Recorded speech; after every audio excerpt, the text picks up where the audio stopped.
Now you're ready to get started with a watercolor painting. We're going to start you out with a landscape. So in this lesson, you will learn how to create atmosphere with washes. We will successfully mask out these clouds with Friscuits so they stay nice and white and fluffy. We'll work on getting the edge that you want as we move into some of these harder shapes out here in the foliage. So the first thing that we want to think about is our reference photo. I've mounted a portion of the photo that I've cropped off onto a board. And what I'm going to do is very lightly sketch this out. I've used a hard pencil. It's a 5H. And the reason I use such a hard lead is because I want to deposit as little graphite as possible. Heavy graphite will show through. Sometimes you can erase it, sometimes you can't. You don't want the graphite to bleed into your painting. Okay, so I've got this already sketched out and we are ready to go. I am going to work with the Friscut first. So this is also water soluble, so I don't really need to switch my brushes. As long as I get it into the water right away, I'm good. So I'm going to mask out my clouds that I've drawn out here. I'm starting with the top because I'm going to start painting on the bottom so they will not interfere. You'll notice it is a different color, which is great, so I know where I've been. And I don't have to load it up too much. It's going to dry just fine. Remember that we will peel it off later using an eraser. It just rubs right off. That's it. I've worked with my Friscut. We're going to start working on the water down here. And as we talked about in our color swatches, I'm going to wet the paper first because I want the water to sort of bleed from dark to light and be a little bit atmospheric. So I'm going to wet my paper down with my bigger brush. And I'm going to then load the brush up with some paint. If you look closely in the water, you'll see that it is both warm and cool. Darker towards the bottom, a little bit pinkish as we get up towards the top. So I'm going to start with a blue. And I don't want to do just a straight up primary blue. I'm going to put a little bit of the alizarin crimson, which is your cool red. And remember that with the watercolors, it's not so much about loading the brush up with paint, but controlling the amount of water on your brush. So it's much darker towards the bottom, and that's where I'm going to start. Now with watercolor, remember that you can always make it darker. It's a little bit harder to make it lighter. So it's going to be easier to darken the area than to lighten it, than to go too dark too quickly. Can't make it lighter. So I've done a wash from bottom to top, and I'm going to continue to darken the bottom, and I'm going to move into some pinks as well, and I'm going to switch my brush. So I'm going to move away from that really large one. I've switched to a just like a medium flat brush, and I'm going to introduce some of this alizarin. Now, in any other medium to make my pink, I'd be mixing white in, but remember, the white is our paper. So if I want a pinky wash, I'm just going very lightly with it. And that's working out really nicely down here on the bottom. And as I work, my Friscut is drying. I also want to get the sort of streaky movement of the water. So I'm going to add in some blue towards the bottom. I'm working with my cool blue. That's my warm one, so I'm doing some work with the cool blue. And again, you can see how building up the darks is really effective. A lot of landscapes, you'll notice, are weighted on the bottom, so this dark water is going to work wonderfully for us. Now I am working wet into wet still, which is nice because it's really flowing.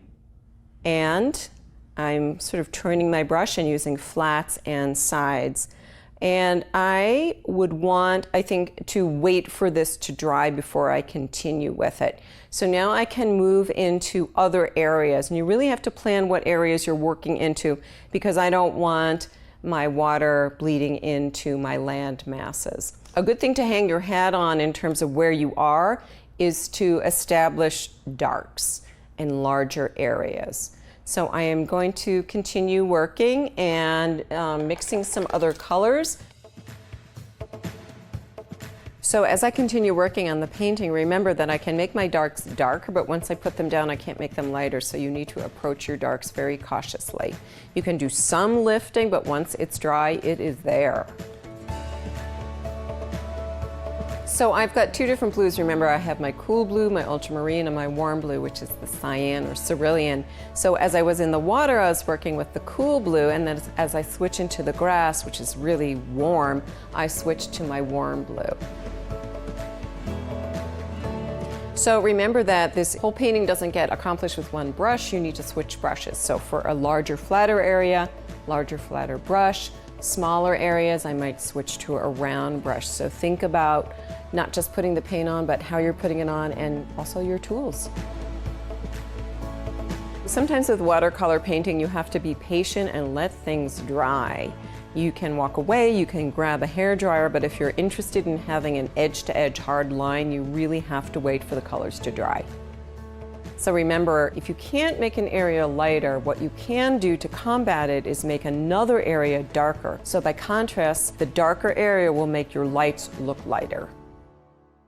Okay, let's take a look at what I've got so far. We've done the water graded from dark to that sort of lighter pink. I've worked in some details of the landscape, being very careful to build up the dark slowly. And our frisket is dry, so we get to have some fun now by putting in some layers for the sky. So I'm not going to go straight up blue in the sky. To me, it looks rather pinky. So I'm going to do a very, very, very light layer of blue. So when I say light, I mean I'm not going to use a lot of paint at all. Just keeping it very, very watery. But the fun stuff is I can just ignore those clouds and go right over them and get that very light wash, and I don't have to worry about preserving the whites of my clouds. The work will be done for me. So very light. If I feel like I've gotten too much pigment while it's still wet, I can take my wet rag, my wet paper towel, and I can lift. And you can also get some nice effects that way. So the sky is nice and light. And now I want to do a light alizarin crimson wash over that. Remember, the alizarin crimson is your cool red. Again, very little pigment on the brush. And we're gonna get you a pink sky. So, there we go, and a nice pink sky. Now I can always go back in and fix other areas. If I feel like some things are too dark, I'm kind of sunk. But if I feel like things are too light, I can certainly darken them. Once that color is dry, it's pretty much dry. I can introduce maybe a little bit of line work if I feel like I need to define an edge. So it's really up to you if you want to make it very misty and blobby and runny into each other, or if you want to define edges and do some line work. It's really up to you the degree of realism or detail that you want to go for. I'm waiting for the sky to dry, and then we'll have some fun picking up the frisket and revealing our white clouds.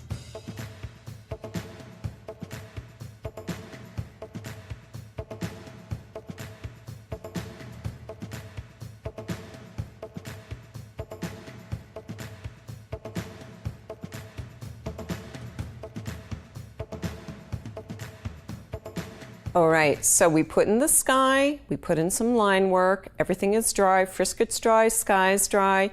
Now comes the fun part, the big reveal. Here we go. we are, yay, look, it's coming up. So it will kind of give you these little nubby things. You can just brush them away. If you don't want to use your hand, take a clean, dry brush, not a wet brush, and you can just whisk those away. Here we go on our next one. And again, it's really just a lot like that rubber cement that you used when you were little, but it's leaving us exactly what we painted on for our clouds. Remember that you can get more detailed with a Frisket pen, but for now we've got leftover white clouds. So there is my completed watercolor landscape. An important part of your process is going to be stepping back to see what you've done. And I can't wait to see what you've done, but don't forget to take a moment and really look at it.